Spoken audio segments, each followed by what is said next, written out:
Cathaoirleach, thank you for letting me in. Leader, there was a lot of talk coming towards the end of the last government about the massive number of 600 people who wanted to return to the Defence Forces. We now find that of the 600, 400 were deemed ineligible, and only 11 to date have been called forward, and those 11 have not yet responded. As of yesterday, as far as I'm aware, have not responded as to whether or not they'll take up the call.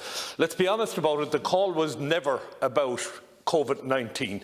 It was trying to fill a gap due to the failure of retention policies. Now, I know Minister Coveney is in place. I know he's taken a hands-on approach, and I sincerely hope that we will see a turnaround in the fortunes of the Defence Forces, given that we now know 2 further ships, that is half the entire naval fleet, will be tied up by the end of this year, not able to patrol the seas, not able to protect Ireland from people smuggling and from drug running, and the fisheries, of course, that they are charged with responsibility for.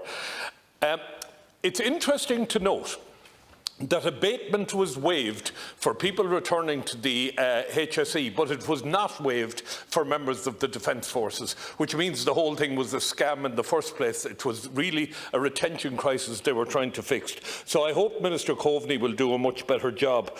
I would like to place on record my appreciation, and I'm sure this House's appreciation, for the many, many hundreds of veterans around the country who have given of their time and their own personal resources to deliver Meals on Wheels and various other things to members of the public.